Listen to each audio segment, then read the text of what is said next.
पुढे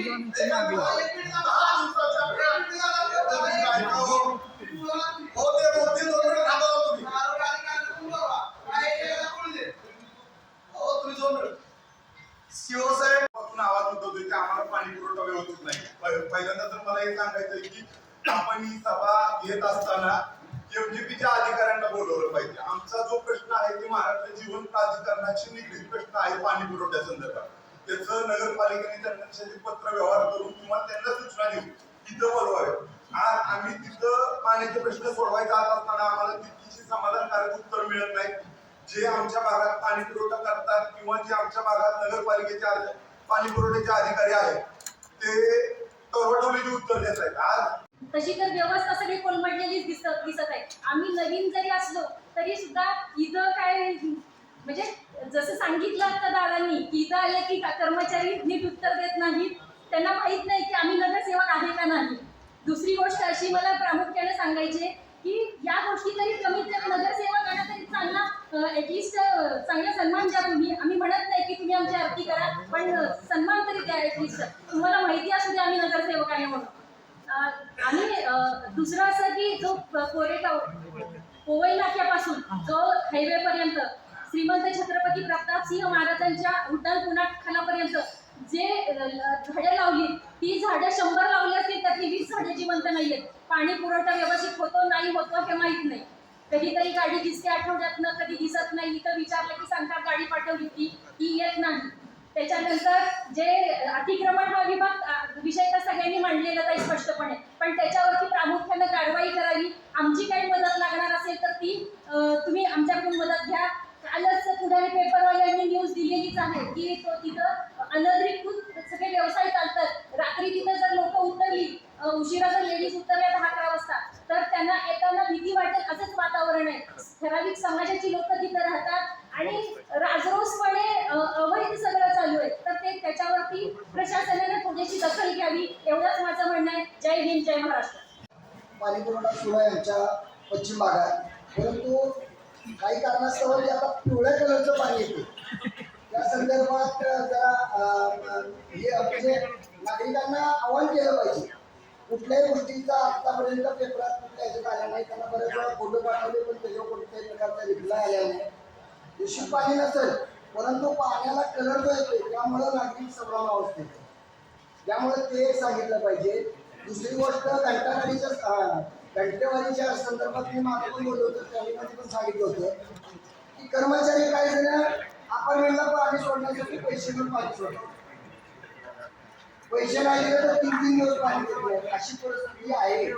आणि झालेले त्या संदर्भात मी संबंधित विभागाला पण सांगितलेलं आहे. तर त्या संदर्भात त्या माणसाला संबंधित कर्मचारी म्हटल्यावर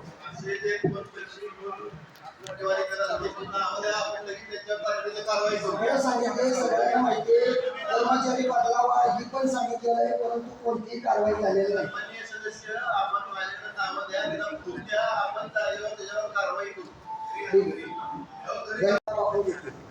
ज्या नागरिकांनी पैसे भरतील त्यांचं 8 महिन्याचं पुढचं आपण व्याज घेतो. मग 2025 मध्ये काय नागरिकांचे थकीत होते म्हणजे काय 50 असतील 25,000 असतील, त्यातले काही नागरिकांनी 25,000 20,000 15,000 भरले तर ते पूर्णतः व्याजात घेतलेले पैसे. ते त्याला पण कुठेतरी सूट मिळावी किंवा नागरिकांचा त्या दृष्टिकोनातून पण विचार व्हावा. त्यावेळेस पण लोकांनी भरलेले आहेत ना पैसे. ते एक महत्वाचं त्याच्या संदर्भात जरासं चर्चा व्हावी. अध्यक्ष महोदय, मी ना आपल्याला बोलबाग ते विकसित करण्यासाठी मी तुम्हाला निवेदन दिलेले, उपाध्यक्षांना मुख्याधिकाऱ्यांना निवेदन दिलेले आहे. त्या संदर्भात त्या विकास करण्यासाठी थोडं लवकर लक्ष द्यावं. आपल्याला शासनाकडनं त्यात काही जर निधी मिळत असेल तर तो निधी आपलं देऊ त्या कामासाठी थोडं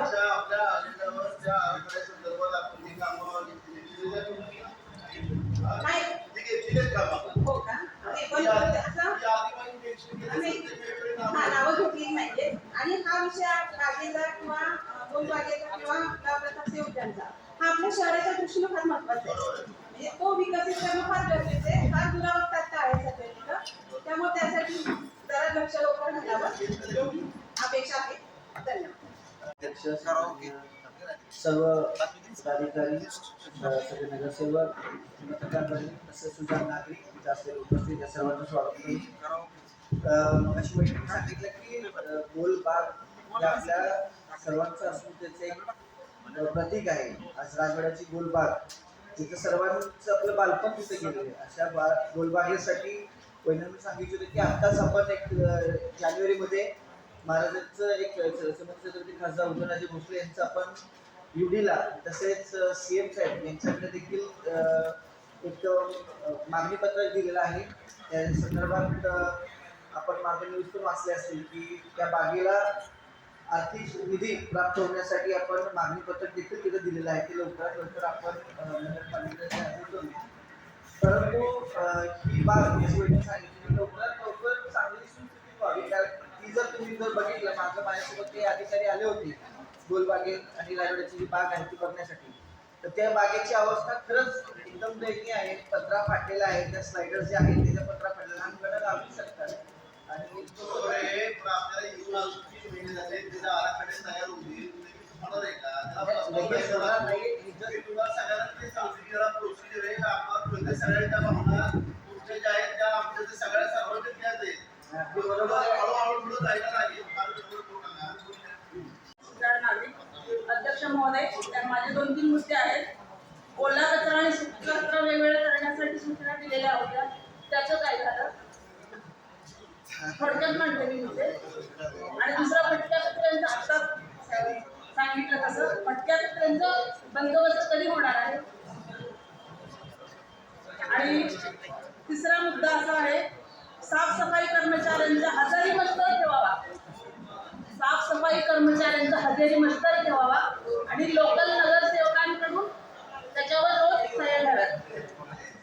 घटनागाड्याच्या विषय आपण ओला आणि सुका कचरा या संदर्भात आपण पहिला जो विषय मांडलाय तो अजेंडावर विषय आहे. आपण नवीन टेंडर पद्धत आपण यावेळेस आता आत्मसात प्रयत्न करतोय की 5-5, 6-6 विभागाचे डिव्हिजन आपण केलं जाईल. जेणेकरून त्यातनं आपल्याला ओला आणि सुका कचरा हा वेगळा बायफर्केट करता येईल आणि एका मोठ्या कॉन्ट्रॅक्टरवर अवलंबून आता ते मार्केट आपण अजेंडावरचा विषय आहे. दुसरा विषय 25 दिवे दिले आम्हाला. तुम्ही शिकवले तर शेवकांना काही दिवे दिले नाही. नागरिक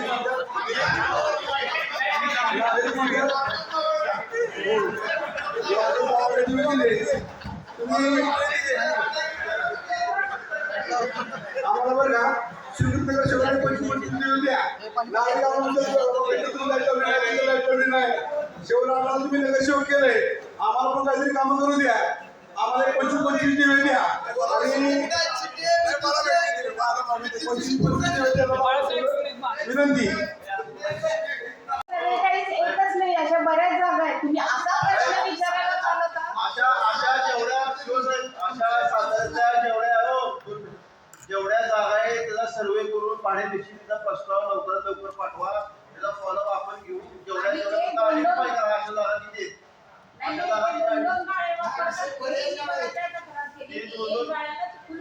ते दुसरे जे गाड्या त्यांना कुलूप लावा. जे त्याची आपण कमिटमेंट दिली होती तेवढेच राहू दे आणि पुढच्या गाड्यावर ऍक्शन घ्या. सावर मधलं कोण आहे? अजेंडावर या. अरे पण तेवढा एकच नाही, साधारण तुम्ही गोरे साहेब आपण त्याच्या सन्माननीय अध्यक्ष,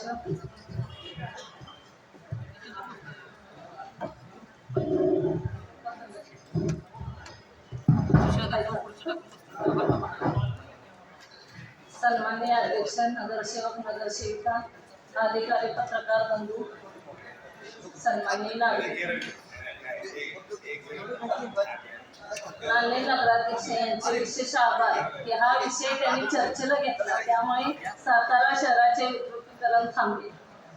अतिक्रमण विभागाची कार्यालयीन टिप्पणी पाहतात त्या टिप्पणी लिहिण्याची तारीख अथवा परिणाम सहीचा ठिकाणी कोणत्याही सेवकाची तारीख नमूद नाही. टिप्पणीवर पान क्रमांक टाकलेला नाही. टिप्पणी एकूण किती पानाची आहे याची माहिती होत नाही. टिप्पणी कधी दिली आहे याचा बोध होत नाही.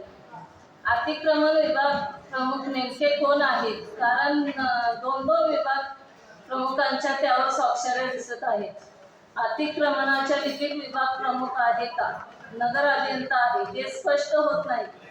सभा सचिवांनी असा विषय त्यांच्या ताब्यात घेतलाच कसा असाही प्रश्न आहे. कार्यालयीन कामकाजाची पद्धत जर आता प्रशासनाला सभागृहाने शिकवणं अपेक्षित असेल तर हे पगार कशाचे घेतात हे सभागृहाला समजले पाहिजे. कामकाजाचा लठ्ठपणा किती निर्डावलेला आहे हे यावरून स्पष्ट होते. टिप्पणीमध्ये जनहित याचिका 155/2001 संदर्भात माननीय उच्च न्यायालयाचे दिनांक 31/1/2027 आदेशाची अंमलबजावणी करावी असा पान 2 वर साधारण मध्यभागी उल्लेख आहे. तसेच पान 1 वर माननीय उच्च न्यायालय यांनी 9/10/2024 रोजीच्या सुनावणी आदेशांची काटेकोरपणे अंमलबजावणी करून दिनांक 18/11/2024 पूर्वी माननीय उच्च न्यायालयात मुख्याधिकारी यांनी शपथपत्र सादर करण्याचे आदेश दिले होते असा उल्लेख आहे.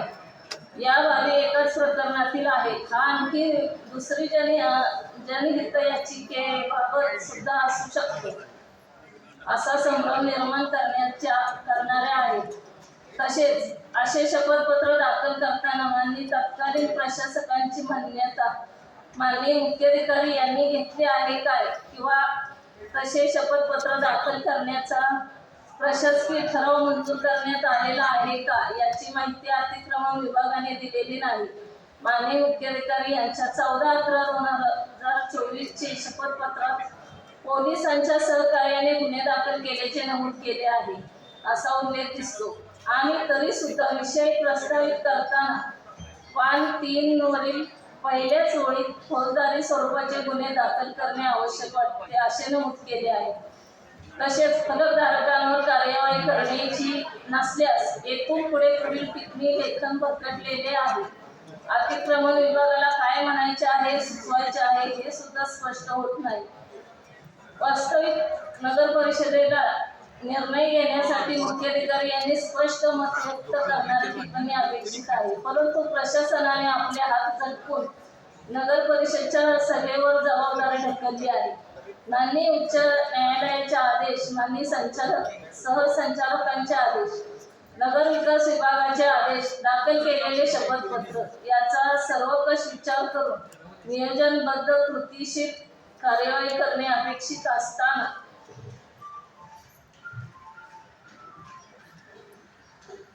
नगर परिषदची धोरणात्मक मंजुरी मागणे म्हणजे नगर परिषदच्या लोकप्रतिनिधींविषयी लोकांमध्ये चुकीचा संदेश जावा अशी विकृत प्रवृत्ती मजोरपणा प्रशासनाच्या टिप्पणीत दिसून येत आहे.